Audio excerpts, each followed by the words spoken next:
Hello, this is Eric Boyce, CEO and Chief Investment Officer for Boyce & Associates Wealth Consulting, and welcome to a special edition of Market Minutes entitled Perspectives on Volatility on this day, April 10th of 2025.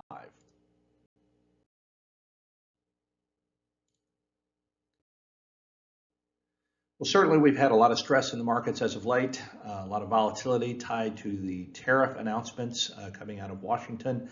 Seems like we really are in a period where news flow is dominating the fundamentals in the market. And so we've seen a lot of moves up and down, and particularly over the last couple of days. And so what I thought it would be good to present to you some historical backdrop and some perspective on that volatility and what that really means, and just spend a few minutes kind of talking about the potential opportunities that come out of periods of volatility. And so I offer up first this slide, which gives you some perspective on the 10 worst single day percentage declines in the markets going back to 1981.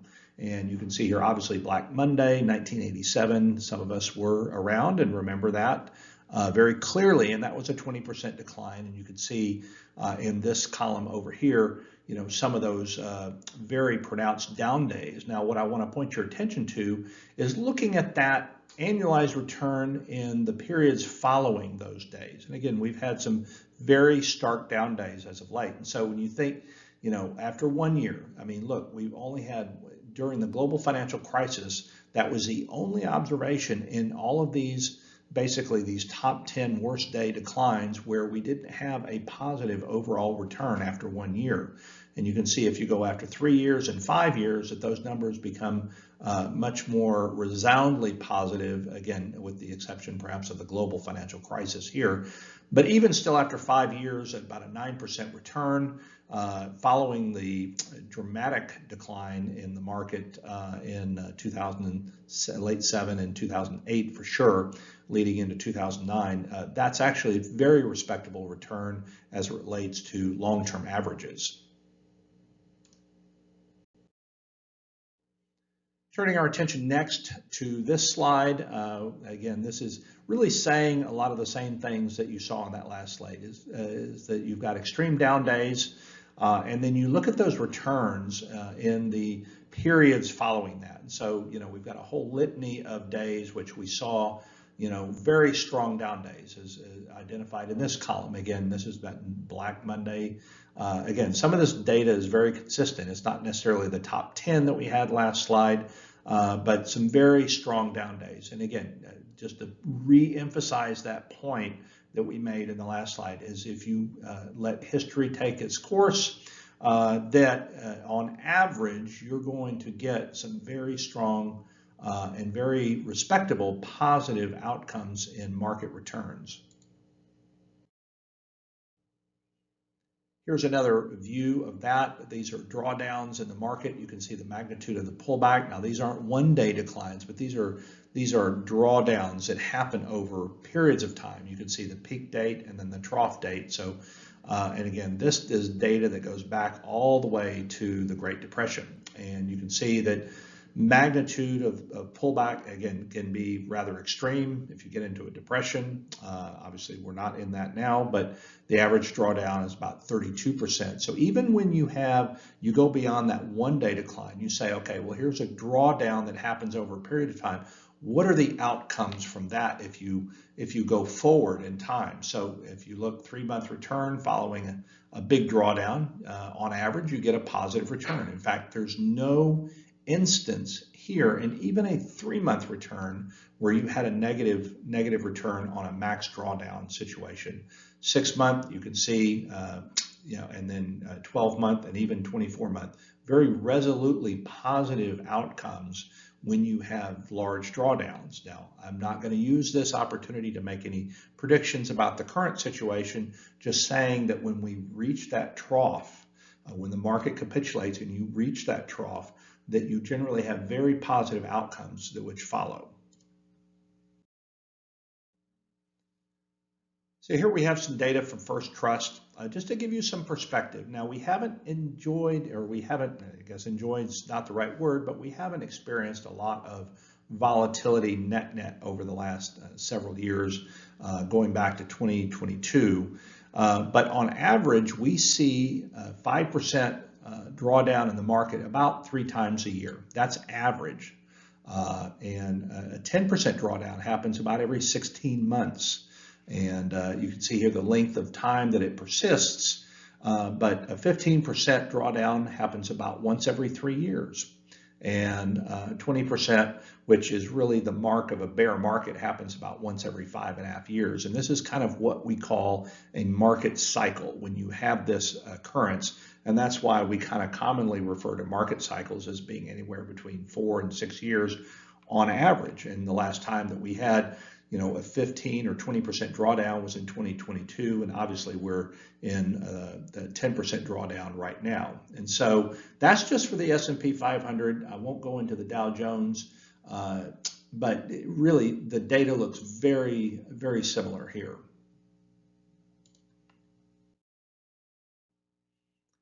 So let's talk about volatility itself. And so this represents the number of days in the market with greater than 1% moves. All right, and so like going back into the 2010s, this is the globe. This is 2008 right here was a global financial crisis. 2009 we had some very strong up days as the market recovered, and that persisted through 2010 and 2011. But we went through a number of years here where we had very, very low volatility, where we had below average, this being the average here, below average number of days in the market with 1% moves. Now, 2020, we had the pandemic. Obviously, that was a different scenario. 2022, which many of us remember very vividly, where we had quite a few days. In fact, essentially almost 1/3 of the days in the calendar year were of greater than 1%. A lot of volatility in that case. And so that has trailed off. And so this is year to date right here. But again, we were below average in 2024. So we got used to a period of relative benign volatility in the market. And obviously that's changed in a very short order.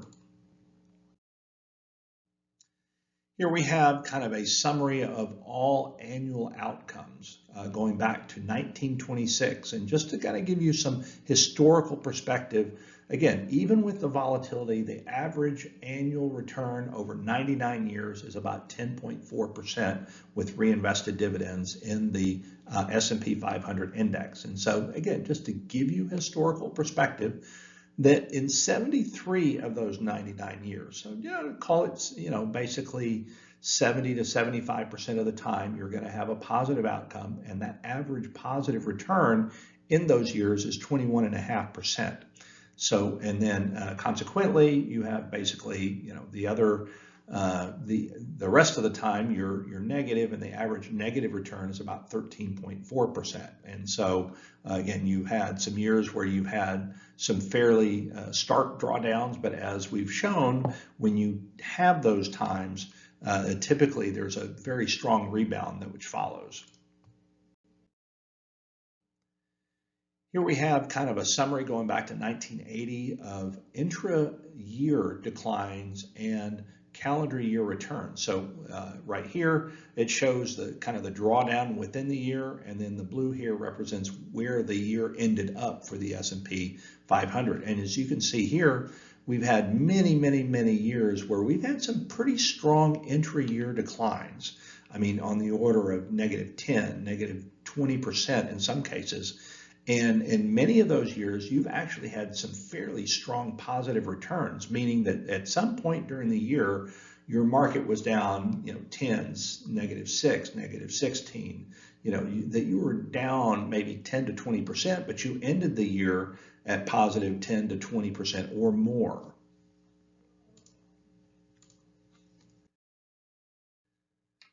Now we get into probability of positive returns. So this is really emphasizes the power of long-term investing and the power of how time mutes volatility. So, there's basically about a 53% probability of positive returns if you look at it on one day. But again, if you go 1 year, then that probability, as we just showed you, is about 75, 70, 78%. And then if you go 3 years, 5 and 10 years, you can see that the probability of positive returns goes up dramatically. And in fact, over 10 years, the likelihood of a loss is very, very, very slim. We've got a couple of slides coming up here on kind of the power of staying invested. And so on this slide, this kind of shows you basically, if you stay invested, you're looking at a particular level of return. And this is like saying, hey, if you were out of the market over the market's best 10 days, and oftentimes the best days come either during or after a major drawdown. And you can see that return drops precipitously. And if you miss the best 20 days, it drops even more. And you can see here that you really sacrifice a lot of return if you're trying to time the market and you're out of the market, and it's very hard to know exactly when to get in. And oftentimes, like I say, those good days come on the heels of really strong downturns. And if you're not invested, you're going to miss out on a lot of return.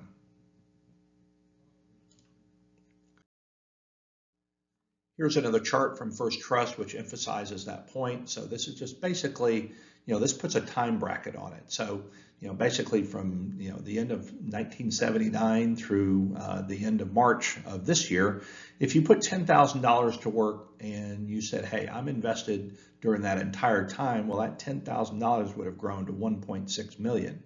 But if you just missed the best 5 days in the market, look how much you would have sacrificed. That's a really powerful statement. If you missed the best 10 days, you would sacrifice another 30% on top of this. And you can see here, if you're out of the market, again, it's very hard to know if you're trying to time the market when to get back in. And oftentimes the market's already moved before you realize you even hit the bottom. So this really speaks to the power of staying invested, staying true to your asset allocation, your investment policy statement. Here we have kind of just a historical backdrop going all the way back to 1942. This is just showing you bull and bear markets. The market goes up most of the time. We're going to see that in just a second. But, you do have drawdowns. You do have periods where you go into bear markets.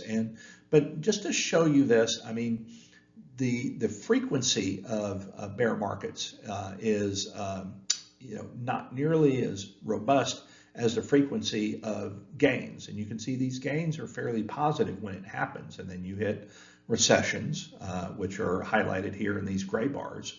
And that usually does correlate, for the most part with these bear markets. But you have a bear market, the duration of which is, basically average 11 months, whereas bull markets last on average about 4.3 years. And so you can see that bear markets happen, but bull markets are much more prevalent over time. Finally, we'll end on this slide here, the average annual return on the S&P 500. This particular chart goes back to 1970, but at least for the period shown here, it was about 10.8% with reinvested dividends. And just to give you a sense, again, all of you out there with long-term investment horizons, look at the power of this chart. So this really speaks to the power of staying invested. You have these big periods, global financial crisis, you have the tech bubble here, you have COVID back here, and then you have the 2022 up here. So you have periods where the market retrenches, but if you're in it for the long haul, even if you're like looking at it from the turn of the century, all right? So like here, I mean, this is a very positive outcome, even though, you had to stomach periods of pretty strong volatility. But again, over time, time does mute volatility. Well, I hope this was helpful to you. As always, we're available for any questions that you may have. If you have any concerns, please don't hesitate to reach out to any of us on the Boyce & Associates team. We hope you have a great day, and we'll talk to you soon.